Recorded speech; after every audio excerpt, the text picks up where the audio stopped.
Amen. Magandang gabi po sa mga anak ng Diyos. Magandang gabi po sa mga pinagpalang anak ng Diyos. Amen.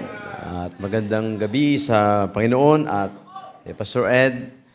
At salamat sa privilege na ang inyong lingkod ay muling maatasan po na makapangaral ng salita ng Diyos. At ang hindi maalis sa every time na tatayo sa likuran ng pulpitong ito ay yung nervyos.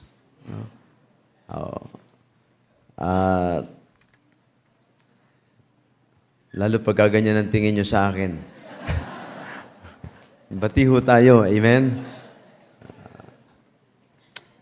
Nagdidilim ho yung paningin ko eh. Okay, at salamat sa Diyos dahil kayo po ay katuwang namin sa gawain at salamat sa mga panalangin po ninyo sa amin po doon sa lugar po ng Silang.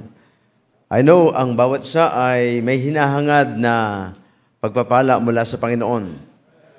At makakamtan natin ang mga pagpapalang ito depende sa itinatanim na salita ng Diyos sa ating isip at sa ating puso. At hindi tayo ganito dati. The way nating mag-react sa problema ay hindi ho tayo ganito dati. Dati, nilalagay natin ang batas sa ating mga kamay. Pero ngayon, ibinibigay natin sa Panginoon.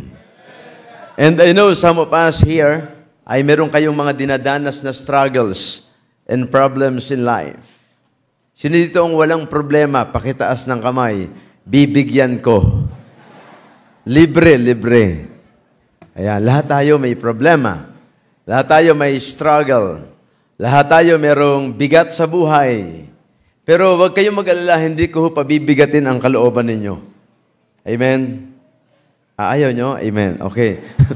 Amen. Tayong lahat ay tumayo at tayo po ay magbasa ng salita ng Diyos. Masaya ako ngayong gabi dahil una ay dinala tayo ng Panginoon sa lugar na ito. Magkakasama tayo. We have the same mind, the same Bible, we have the same faith, we have the same page. At isang dahilan bakit masaya ako dahil kasama ko yung pamilya ko ngayon. Ay doon po ang aking nag-iisang asawa. Ayan po. At ang akin pong 3 anak at yung isa po ay humihiwalay na po sa amin. Ayaw na po niya kami makasama. Hindi, may ginagawa po siya doon sa Silang. At kanina po ay pinagpala tayo ng Panginoon, bagamat may bagyo. Signal number 2. Supposedly, nasa Bulacan po kami ngayong gabi, pero dahil sa bagyo ay minabuting hindi po kami pumunta doon. Amen. Ano sinasabi ko? Ayan, dito tayo sa Bible. 2 Corinthians. 2 Corinthians chapter number 12. Atin pong babasahin ang verse number 1 down to verse number 10. 2 Corinthians chapter number 12, verse 1 down to verse number 10. Amen. Are you still there? Amen? Let's read it responsibly. Let me read verse number 1 and please read verse number 2 at sabay-sabay tayo sa verse number 10. The Bible says in verse 1, "It is not expedient for me, doubtless, to glory. I will come to visions and revelations of the Lord."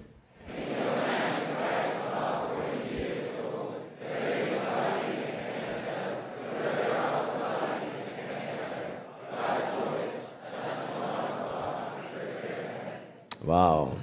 And verse number 3, "And I knew such a man, whether in the body or out of the body, I cannot tell. God knoweth." Verse number 4.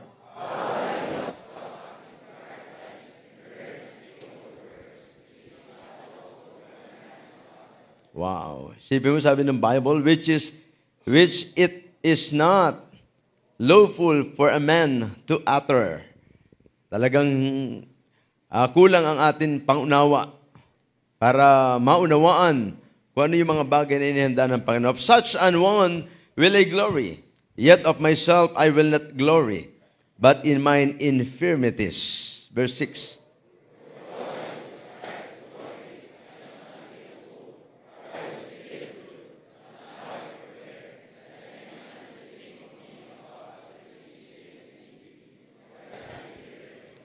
Unless I should be exalted above measure, through the abundance of the revelations, there was given to me a thorn in the flesh, the messenger of Satan to buffet me, lest I should be exalted above measure.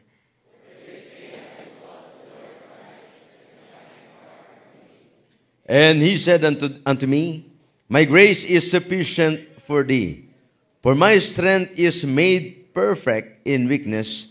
Most gladly therefore will I rather glory in my infirmities, that the power of Christ may rest upon me. Verse number 10, therefore I take pleasure in infirmities, in reproaches, in necessities, in persecutions, in distresses, for Christ's sake. For when I am weak, then I am strong. Tayo manalangin. Dear Lord, our Heavenly Father, once again, kami po ay humihingi ng tawad sa lahat ng aming pagkukulang at kasalanan at tulungan niyo po kami, Banal na Espiritu, na malaya po na makagawa ang inyong salita at yung kumilos, Banal na Espiritu, sa buhay po namin. Ilagay niyo po sa puso at isip ng iyo po mga anak ang mensaheng ito, dakilang Diyos. And help me and give me the spirit of this message, O God. Kayo po ang patuloy na kumilos. Thank you for the word. Salamat po sa King James Bible 16:11 na ngayon ay amin pong nababasa, nahahawakan, aming napag-aaralan at nagiging encouragement every time na ito ay ipapahayag. Tulungan niyo po kami sa ganang amin, hindi po namin kayang unawain, dakilang Diyos. Pagpalain niyo po ang buhay ng iyo pong mga anak. Kayo po ang kumilos. Bless you po ang mensahe sa pangalan po ni Jesus. Amen. Amen. Maaari na po mga po. Thank you. You may now be seated. Dito po ay isang bahagi ng buhay ni Apostle Paul. Yung panahong siya po ay seryosong humihingi ng biyaya sa Panginoon, na itong turn in the flesh ni Apostle Paul ay matanggal sa kanya. Kung pag-aaralan natin yung turn in the flesh, walang direct na sinabi ang Bible kung ano yung turn in the flesh ni Apostle Paul. Pero in the book of Galatians, sinabi po niya doon, ang sabi niya po doon ay, am I became your enemies because I tell you the truth? Nung siya'y nangaral ng salita ng Diyos, talagang matalim ang salita ng Diyos na ipinangaral niya. Pero yung mga tao nagalit sa kanya. At sa mga talatang ito ay binanggit ni Apostle Paul, bakit nung ako ay nangaral at nagsabi sa inyo ng totoo, ay naging kaaway ko kayo o kaaway niyo ako? Pero samantalang dati ay kulang na lamang na ang inyong mata ay inyong dukitin para ibigay sa akin. Pero bakit ngayon, ako'y nagsasabi ng totoo sa inyo, ay nagalit na kayo sa akin? So itong mga talatang ito ay isa lamang sa patunay na meron siyang thorn in the flesh. Marahil ito ay dahilan ng siya ay binato, ng siya ay nangangaral, at halos yung kanyang mata ay lumuwa. Are you still with me? Amen. Pero mabdid, kung ano man yung thorn in the flesh na pinag-uusapan here in the Bible, hindi na mahalaga yon. Ang mahalaga, meron siyang idinadaing ng sabi ng Bible, ang sabi ng Biblia, sa verse number 8, for this thing I besought the Lord thrice, that it might depart from me. Pero sabi ng Panginoon sa kanya, can you imagine yung 3 beses ng paghingi sa Panginoon na tanggalin yung thorn in the flesh na ito, na nagpapahirap sa kanyang mga kilos, nagpapahirap sa kanyang personal appearance, ay matanggal. Pero hindi ito tinanggal ng Panginoon sa kanya. Bagkus ang sinabi ng Panginoon, my grace is sufficient for thee. For my strength is made perfect in weakness. Most gladly therefore will I rather glory in my infirmities, that the power of Christ may rest upon me. Mabdid, sa lahat ng circumstansya, sa lahat ng pahirap sa ating buhay, may dinadala po ang bagay na yan. Ikinukonfirm na mga bagay na yan kung anong klaseng Kristiyano tayo at kung tayo ba'y natuto na talaga ng salita ng Diyos at inire-reveal yan kung tayo ba ay matured na bilang mananampalataya. Tonight, I would like to give you this message about maturity. Maturity. Are we really matured in the sight of the Lord? Mabutid, may dadalhin ang Panginoon na mahirap na bagay sa buhay natin. I don't know kung anong bagay ang dadalhin ng Panginoon sa iyo. Pero minsan, yan ang magpaparealize sa iyo na kung ikaw ba'y matured na or hindi pa, depende sa response na gagawin natin. Kaya nga tanong ko sa inyo kanina, sino dito ang may problema? I know, some of you ay nagtaas. Unang tanong ko kanina, sino ang walang problema? Walang nagtaas. Meron banda ron sa CR, meron nagtaas. Okay? Pero I don't know kung naghikab lang ho ata yun. Bakit tinanong ko ang bagay na ito? Kasi ang susunod kong tanong, bakit ka naririto? Eh may problema ka. Huh. Samantalang may problema ka, bakit ka naririto? Samantalang yung iba, may problema, ay wala rito. Nakikita niyo po yung kaibahan. Ikaw ay may problema, pero ikaw ay naririto. Sila ay may problema, pero sila ay wala rito. Are you still with me? Ibig sabihin, dito pa lamang, ay meron ng ipinapakitang kaibahan. Amen. Pero salamat sa Panginoon, kung ikaw man ay naririto na may tamang motibo, praise God for your response for those problems na ibinibigay sa bawat isa po sa atin. Pero machichik natin, mabdid, kung ano talaga tayo sa harapan ng Panginoon. Am I really matured sa harapan ng Panginoon? Kaya nga depende sa response na atin pong ibibigay. Tandaan po natin, a perfect man is one who lacks nothing and is not easily affected by anything. Sabi ng Biblia sa verse number 10, therefore, I take pleasure in infirmities, in reproaches, in necessities, in persecutions, in distresses, for Christ's sake, for when I am weak, then what? I am strong. Imagine, kung kailan tayo mahina, doon niya nare-recognize ni Apostle Paul na siya ay malakas. Minsan iniisip ko ang bagay na ito. Anong ibig sabihin ng bagay na ito? Na kung kailan ako mahina, doon ako lumalakas. Sapagat nung panahon tayo ay mahina, hindi yung kalakasan natin ang nananaig sa buhay natin. The more tayo nangihina, the more tayo mahina, the more tayo weak, ay the more tayo dapat nagtitiwala sa ating Panginoon. Sapagat pagka ikaw ay malakas, saan ka magtitiwala? Sa lakas mo. Pagka ikaw ay mayaman, saan ka magtitiwala? Sa yaman mo. Pero sa panahong ikaw ay may karamdaman, bakit kung kailan pa darating yung karamdaman, ay yung panahon na wala ka pang pera? Did you get my point? Amen? Bakit may mga panahong ganon? Minsan nagtatanong ka at natatem ka magtanong, Lord, bakit ngayon pa ako nagkasakit? Eh, kailan? Amen? Lord, bakit ako pang nagkasakit? Eh, sino pa? Alangan namang ako. Naunawaan niyo po, amen? And we know that all things work together for good to them that love God, to them who are the called according to His purpose. May purpose ang Panginoon. There is no accidents in our Christian lives. Amen. Wala pong aksidente. I believe ang lahat ng bagay na ito ay nangyayari sa ikabubuti. Pero kailangan nating hanapin ano bang dahilan ng Panginoon kung bakit dumarating ang bagay na ito. Of course, ang gusto ng Panginoon kahit na sa panahong tayo ay may nararanasang mahirap, nararanasang karamdaman, ang kailangan makita tayong nagpupuri sa Panginoon. Amen. Kaya mo bang magpuri sa Panginoon sa panahong ikaw ay may karamdaman, habang ikaw ay may oxygen, habang ikaw ay nakakonfine sa hospital, habang ikaw ay may karamdaman, habang ikaw ay walang pera sa bulsa mo, na kahit nasunugin ka, ay hindi ka mag-aamoy pera. Amen? Dumarating ba yung, I don't know, kung dumarating ito sa inyong buhay? Once upon a time, sa aming buhay ay dumating yan. Na talagang kahit nasunugin kami, hindi mag-aamoy pera.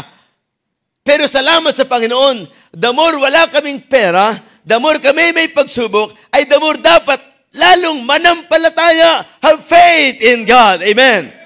Sapagkat kung ikaw ay matatakot at hindi mananampalataya, lalo kang mamumroblema sapagkat ang katotohanan in the absence of faith is in the presence of fear, and in the presence of fear is in the absence of faith. Have faith in God. Yan naman talagang kailangan natin gawin. Ano pa bang gagawin natin? Salamat sa Panginoon. Unang bagay na nais ko ibigay po sa inyo, dito po makikita natin, marahil si Apostle Paul ay meron pong nararanasang kahiyan, kinukutyasa, or wala siyang pleasing personality. Marahil siya ay kinukutya, ito ay nagiging painful para sa kanya. Amen? Amen? Pero, hindi ka ba nagpapasalamat na kahit na ikaw ay merong weakness, na kahit na ikaw ay merong stress, kahit na ikaw ay disappointed, kahit na ikaw ay may problem, still you're here. Amen? May pagkakataon para luwalhatiin ng Panginoon. Amen? Kaya nga po sabi ng verse number 9, and He said unto me, my grace is sufficient for thee. Sa halip na siya mag-retaliate, sapagkat ang sabi ng Biblia, for these things, I besought the Lord thrice. Hindi ito yung prayer na, Lord, tanggalin niyo po ito in Jesus' name. Amen. Hindi yung ganun yun.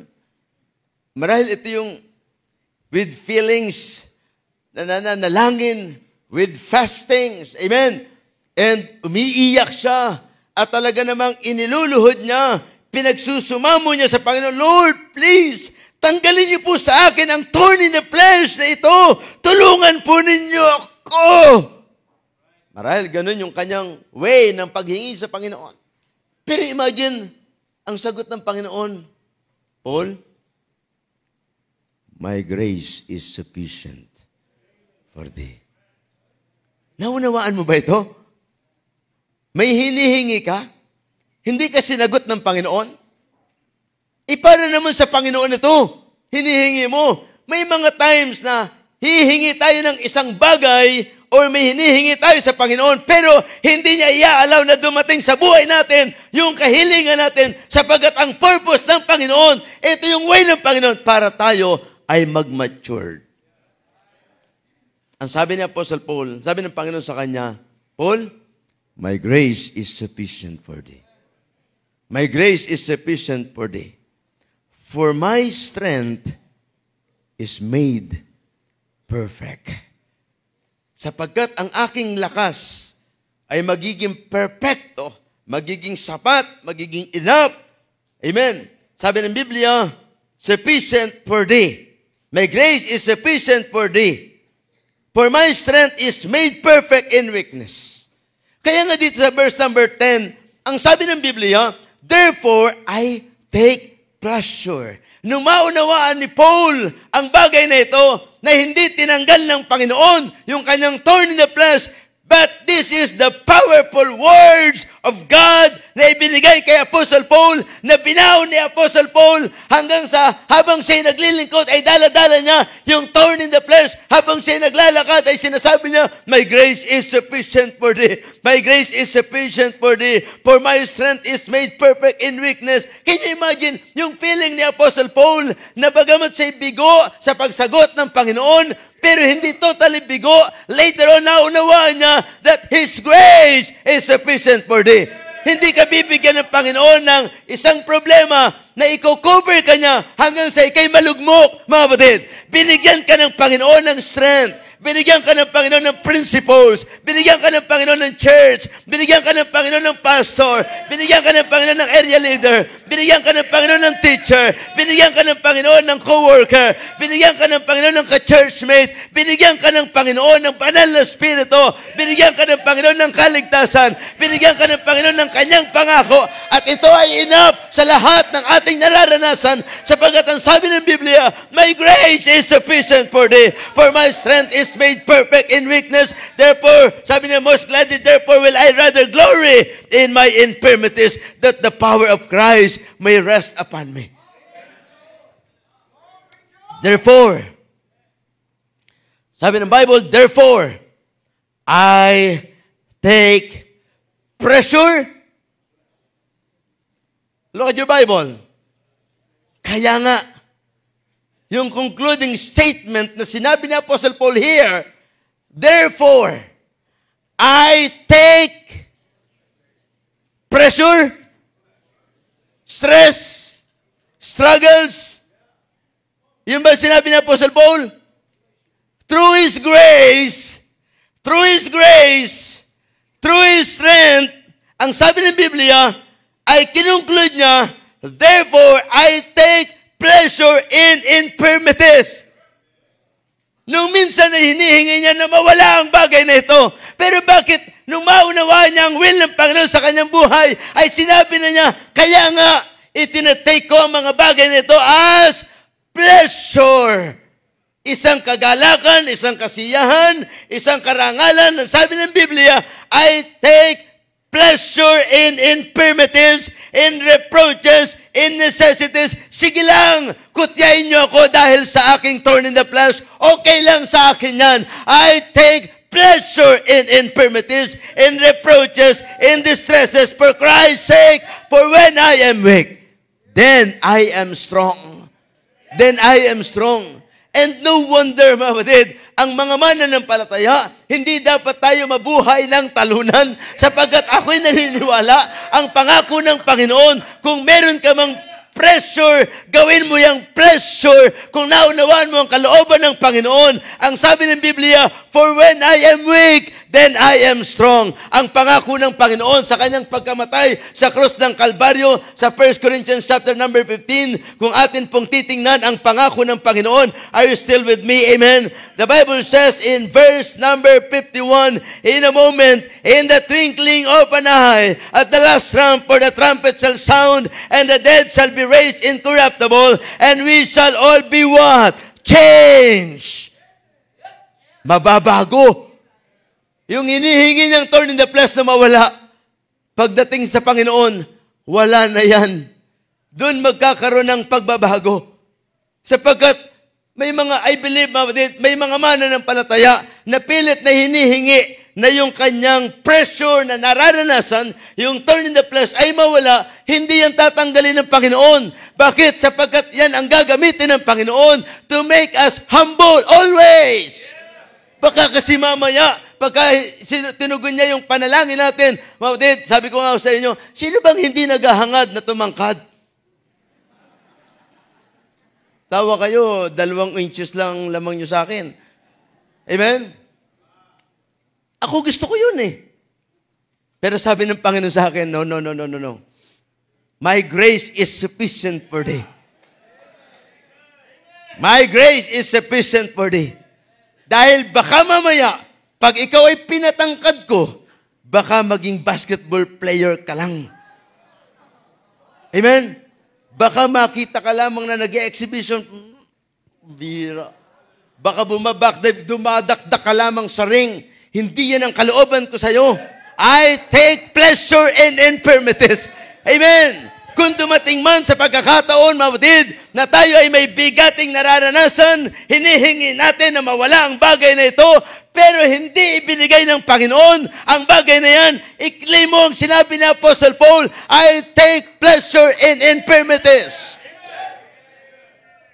Sabi ng Bible, mawdid, anyway, mababago naman ito. Amen? For this corruptible must put on incorruption, and this mortal must put on immortality. So when this corruptible shall have put on incorruption, and this mortal shall have put on immortality, then shall be brought to pass that saying that is written, death is swallowed up in victory. O death, where is thy sting? O grave, where is thy victory? The sting of death is sin, and the strength of sin is the law. But thanks be to God, which giveth us the victory through our Lord Jesus Christ. Therefore, my beloved brethren, be ye steadfast, unmovable, always abounding in the works of the Lord. For as much as you know that your labor is not in vain in the Lord. Natatempt ka bang mag-quit because of your mga struggles in life? Natatempt ka ba? Dahil para bang dumarating sa pagkakataon, ano ba yan? Hanggang ngayon, wala pa rin akong partner sa buhay. Magdi-December na naman! Yan bang struggle mo? I take pleasure in infirmities. Amen? Kung yan ang struggle mo, ang struggle ng iba, may partner sila sa buhay. Ikaw ang struggle mo, wala kang partner sa buhay. But as for me, masaya akong may partner sa buhay. Wow. Okay. Buti na lang, nakabawi. Amen. Praise the Lord. Amen. Walang gera mamaya. Amen. Praise the Lord. I take pleasure in infirmities. I take pleasure in infirmities. Tandaan po natin, mapatid. Number one, praise Him in every pain. Sa panahon ng pain, ng buhay, praise Him. Kaya mo bang magpuri sa Panginoon sa panahon na ikaw ay may pain? Sa panahon na ikaw ay mahirap? Naalala ko yung isang mensahe, glory behind the pain. Merong kaluwalhatian sa kabila ng pain na nararanasan.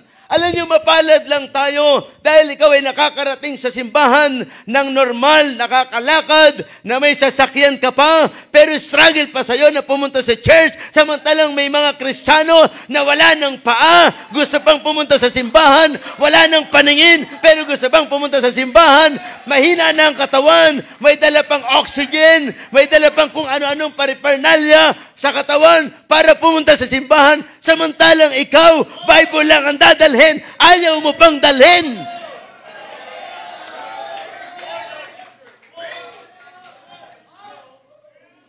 Kailangan pa bang dumating sa punto ng buhay natin na bitbit natin ang isang oxygen para tayo ay makahinga at pupunta tayo sa simbahan at sasabihin natin, Panginoon, ako po ay mag-strive na pumunta sa church kahit bitbit ko po itong oxygen ko.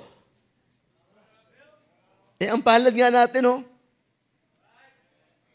Wala tayong bag dito na daanan na ating urine. Miski kapkapan niyo ako, wala. Mapalad tayo. Pero pag makikita natin yung iba, kailangan pa magdala ng bag. Ang mahirap nito, pumunta pa sa mall. Pagkatapos, hinalbot pa yung bag. Yung pala nakakateter. Bakit kasi pumunta pa ng mall? Imagine, mga batid, wala kang dala kundi Bible. Ang ganda ng suot mo. Ang ganda ng itsura mo. Amen. Nahahawi mo ng maayos ang buhok mo. Yung ilan. Amen. Ilan. Okay, sorry po. Amen. Fast forward. Imagine, samantalang ang iba'y wala.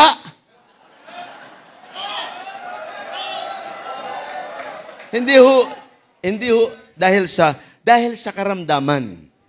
Pero yung iba, natural lang yan, okay lang po yan. Exempted po kayo dyan, mga batid. Amen. Kaya nga, praise Him in every pain. Kailangan mo pa bang purihin ang Panginoon, mga batid? Kailangan bang ikaw ay magpuri sa Panginoon sa panahon lamang na ikaw ay masaganang buhay? Sa panahon na ikaw ay may mga something na tinatangkilik sa buhay mo at pagka wala na, ay wala na ring pagpapraise sa Panginoon. Ano sabi ho ng Biblia sa Book of Psalms? Look at your Bible. Mabdid, karapat dapat tayong magpuri sa Panginoon. Sapagkat ayon po sa salita ng Diyos, ang sabi ng Word of God sa Book of Psalms, chapter number 150, verse number 1, praise ye the Lord. Praise God in His sanctuary. Praise Him in the firmament of His power. Praise Him for His mighty acts. Praise Him according to His excellent greatness. Praise Him with the sound of the trumpet. Praise Him with the psaltery and harp. Praise Him with the timbrel and dance. Praise Him with the string instrument and organs. Praise Him upon the loud cymbals. Praise Him upon the high-sounding cymbals. Let everything that hath breath praise the Lord. Praise ye the Lord. Ako na may naniniwala na ikaw ay may hininga at may lumalabas dyan sa iyong ilong at bibig na hangin. Ibig sabihin, ikaw ay buhay at karapat-dapat lamang na ikaw ay magpuri sa Panginoon. Are you still with me? Amen. The Bible says in the book of Colossians chapter 1, verse number 16, verse number 15, who is the image of the invisible God, the firstborn of every creature.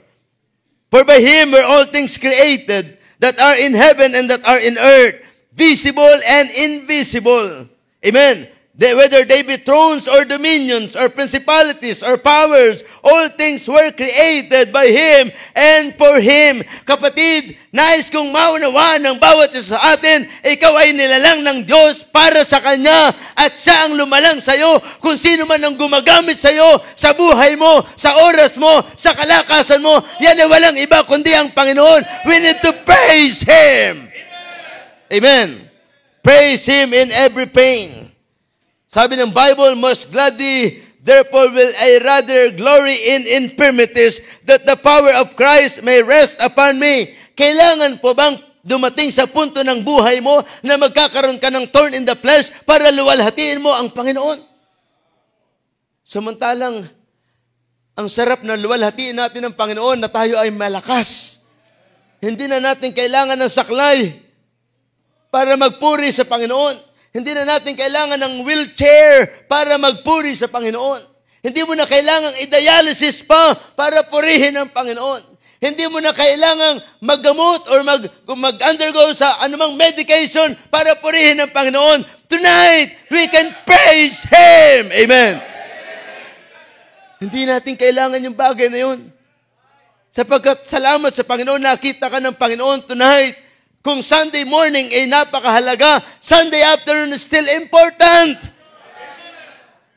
Na sinasabi ng Panginoon, not forsaking the assembling of ourselves together as the manner of some is, but exhorting one another, and so much the more as you see the day approaching. Malapit na ang pagbabalik ng Panginoon.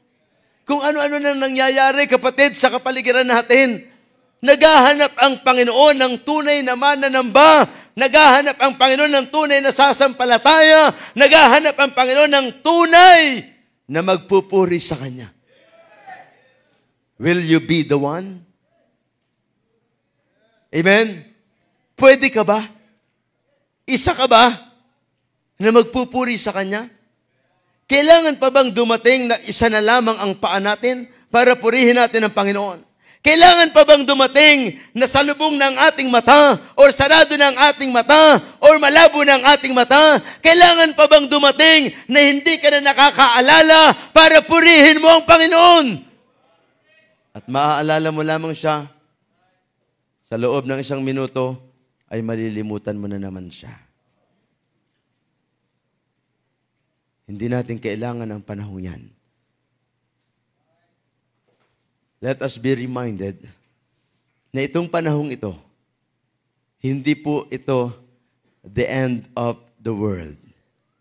This is just the signs of the time. We are in the last days. We are in the last days. Habang marami ang kinakabahan sa pagdating ng the big one, tayo naman ay patuloy na nagpupuri sa Panginoon. Hindi mo kailangan magtago, magmukmok, matakot sa pagdating ng the big one. Sapagkat meron tayong iniintay na the big one. He's coming.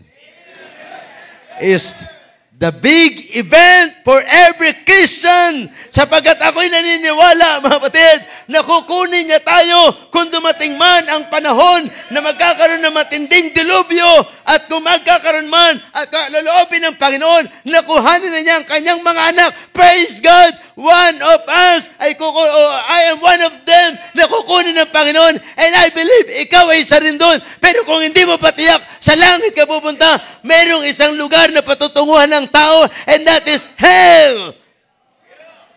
At ang impyernong yan ay inihanda ng Panginoon, hindi para sa tao na damay ka lamang, ikaw ay pinagkanulo, ikaw ay ginawa ng dyablo na makasalanan, na minsan tayo ay sumunod sa kalooban ng kaaway, kung kaya ang tao ay nagkaroon ng pagkakasala na ang kabayaran ng kasalanan ay doon sa impyerno. Praise God! Ikaw ang gumawa ng kasalanan, pero ang Panginoon ang gumawa ng solusyon.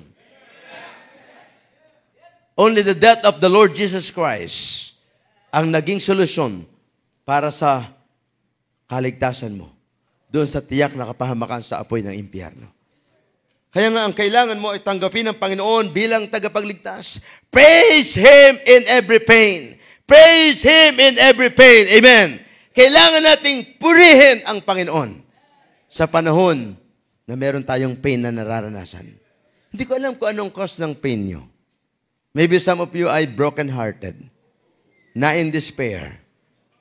Naunawaan ko naman kayo pagka ganyan. Amen? Maybe some of us ay meron tayong broken family. Maybe some of us ay down tayo financially. Maybe some of us ay down emotionally. Maybe some of us ay stressed, depressed. Lahat na lamang ng bagay ay nasa atin. Pero hindi ito reason para hindi natin purihin ang Panginoon.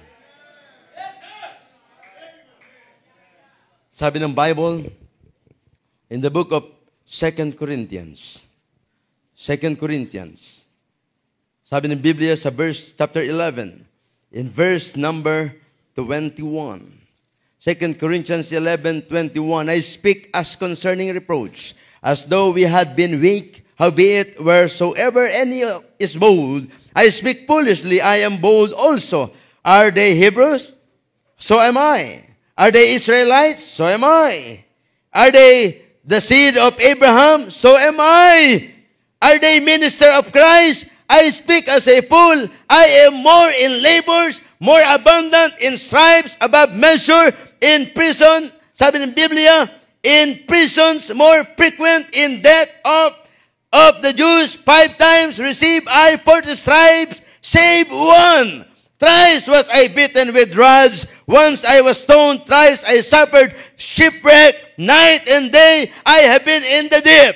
In journeyings often, in perils of waters, in perils of robbers, in perils by mine own countrymen, in perils by the heathen, in perils in the city, in perils in the wilderness, in perils in the sea, in perils among false brethren, in weariness, in painfulness, in watching often, in hunger and thirst, in fasting often, in cold and nakedness, beside those things that are without, that which cometh unto me, upon me, daily, the care of all churches. Who is weak? I am not weak. Who is offended? And I burn not. If I must needs glory, I will glory of the things which concern mine iniquities. The God and Father of our Lord Jesus Christ, which is blessed forevermore, knoweth that I lie not.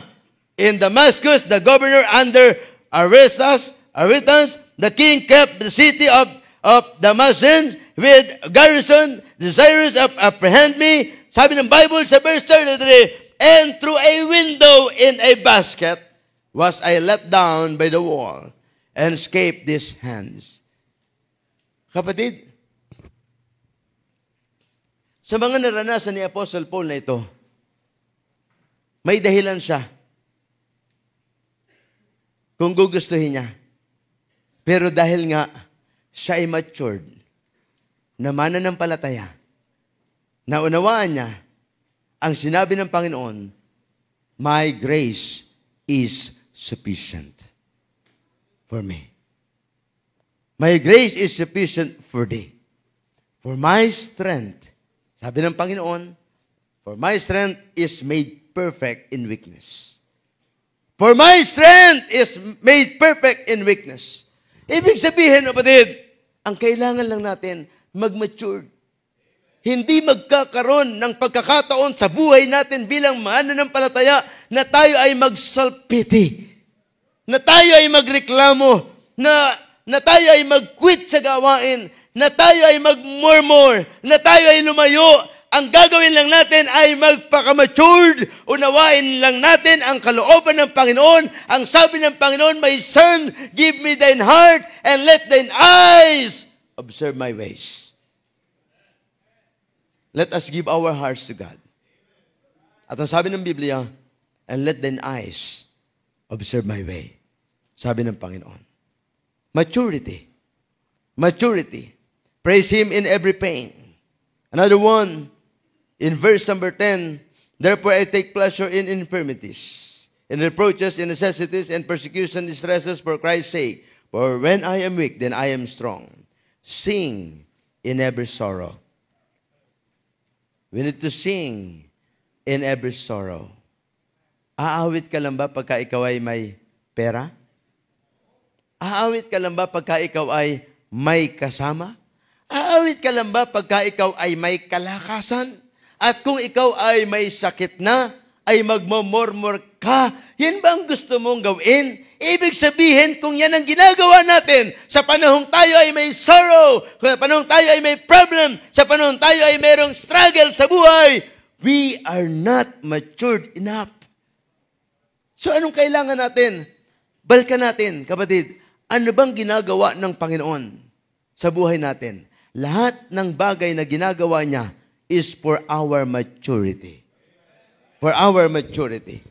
The Bible says in Acts chapter number 16, in verse number 25, Acts chapter 16, in verse number 25, the Bible says, and at midnight Paul and Silas prayed and sang praises unto God, and the prisoners heard them, and suddenly there was great earthquake, so that the foundation of the prison were shaken, and immediately all the doors were open, and everyone's band were loose.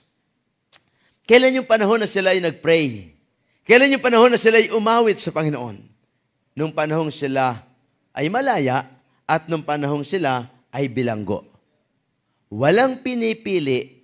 Mga batid, listen to me. If we are matured Christians, hindi ito namimili ng pagkakataon kung kailan tayo aawit sa Panginoon.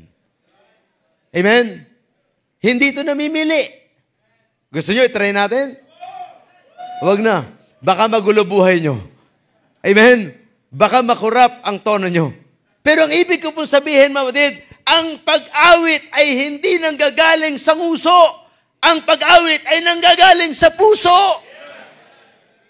Pwedeng sinasabi mong wala sa tono ang awit ko, pero yan ang laman ng puso ko. Ang umawit sa Panginoon. Kapatid, listen to me very carefully. Salamat na lamang na binigyan ka ng magandang boses, pero salamat na may mga Kristiyanong kahit hindi magandang boses, ay meron silang awitin na nanggagaling sa puso, na hindi madadaya, na kahit na anong sitwasyon sa buhay, ay kaya niyang umawit sa Panginoon. Salamat na lang, maganda ang boses mo. Pero kaming mga hindi pinalad na boses, ang awit niyan ay nanggagaling dito. Amen? Maestro. Sinong pianist? Sir, dyan na lang humuna kayo. Aawit ako ng kundiman. Kundiman matuloy ay tuloy na lang natin to. Amen? Pero totoo yan. Hindi nangangailangan ng ganda ng sitwasyon ng buhay. Hindi nangangailangan ng bagong damit, bagong sapatos, kompletong bago ang iyong kasuotan. Hindi nangangailangan ng magandang pangangatawan, maayos na itsura. Ang maayos dapat ay puso. Imagine, nakakulong na. Kung titingnan pa ho natin yung mga taas na talata, sila po'y pinaghahataw, pinaghahaplit, at pagkatapos sila'y iginapos, at pagkatapos sila'y binilanggo. Pero hindi yun ang nagpatikom ng kanilang bibig para ilabas kung ano yun nasa puso nila. Sila'y umawit sa Panginoon, at yung mga preso ay narinig sila na umaawit. Naalala nyo, there was a time sa panahon ng Israel, ng mga Hebrew men, ang sabi ng Biblia, sila'y binilanggo. Sila'y naging alipin ng Babylonia, pero tinanong sila at nag-request sa mga taong ito na kalaban ng Diyos na sing, come on, sing one of the song of Zion. Pero ano sabi ng Biblia? Ano sabi nila? How can we sing the Lord's song in a strange land? Paano kami aawit ng awit na papuri sa Panginoon habang kami ay nasa ganitong sitwasyon? Ito yung panahon na tagilid ang puso nila. Pero kahit na anong estado ng buhay mo, we can sing. Amen? Sing in every sorrow.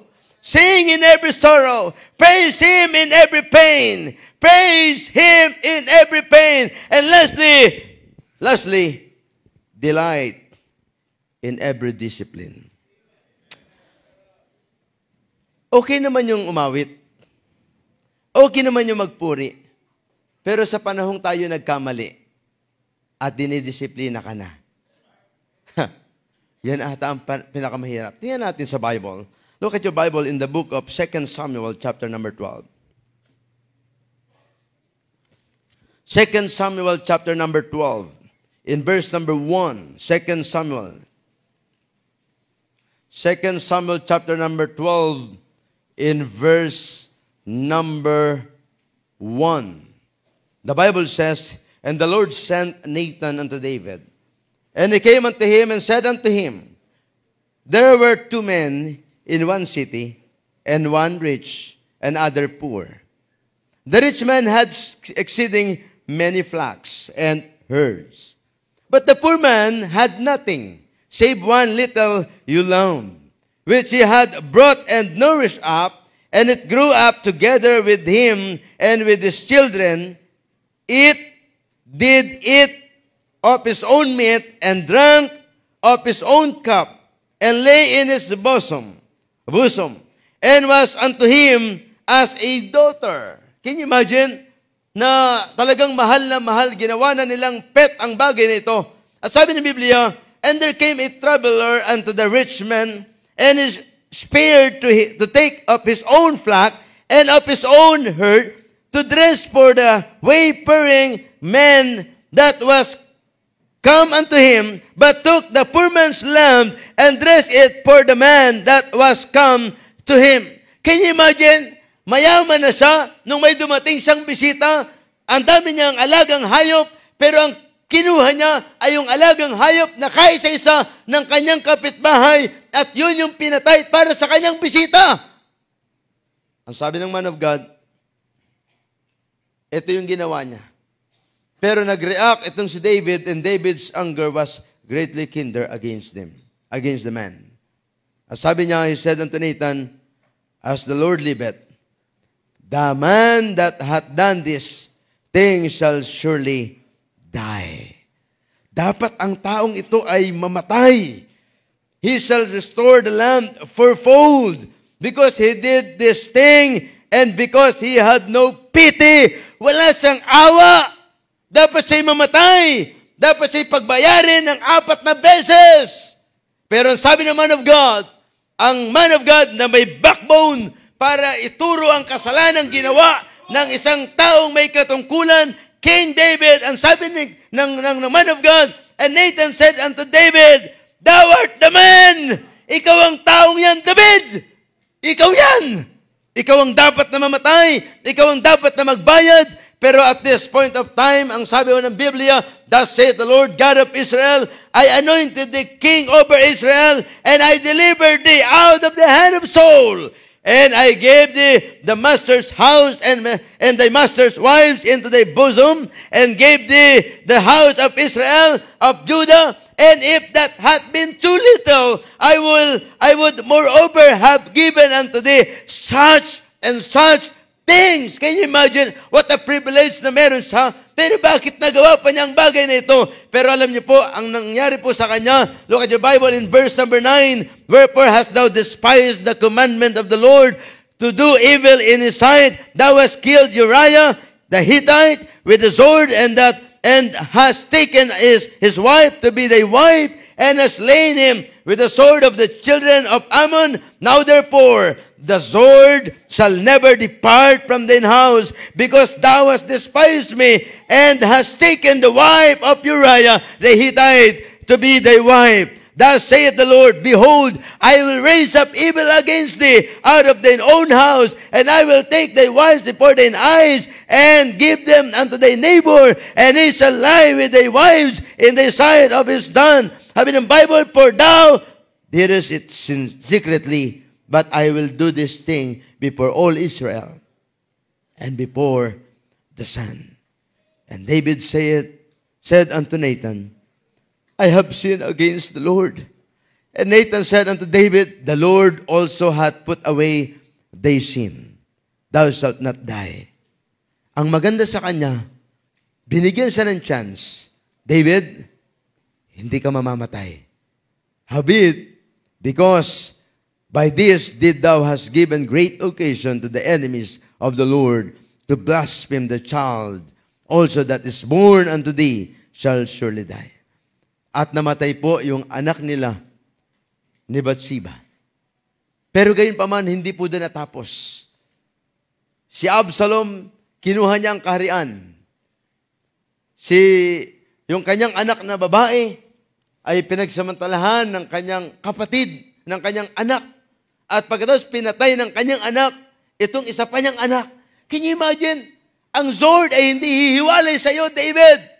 Kung kaya naisulat ang book of Psalms, chapter number 51, kung titingnan niyo po ang response ni David sa rebuke ng man of God, tingnan niyo po ang sabi ng Biblia, Psalms chapter number 51, ang sabi ng Word of God, verse number 1, have mercy upon me, O God, according to thy loving kindness, according to the multitude of tender mercies, blot out my transgression, wash me truly from mine iniquity, and cleanse me from my sin. For I acknowledge my transgression, and my sin is ever before me. Against thee only have I sinned, and done this evil in thy sight, that thou mightest justified when thou speakest, and be clear when thou judgest. Behold, I was shapen in iniquity, and in sin did my mother conceive me. In verse number 8, make me to hear joy and gladness, that the bones which thou hast broken may rejoice. Hide thy face from my sin, and blot out all mine iniquities.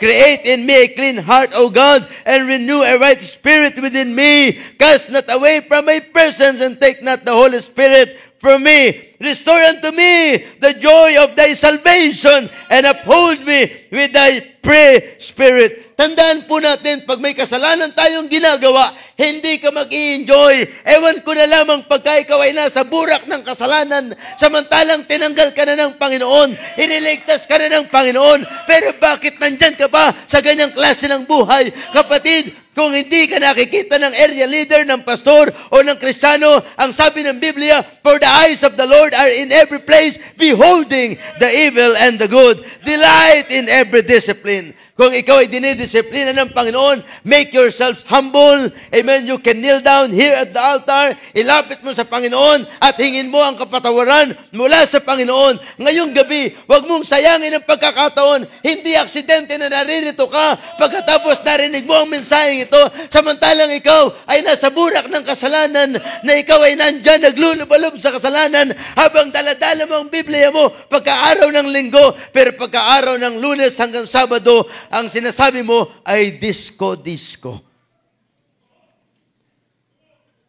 I don't know about you. You will not enjoy your Christian life.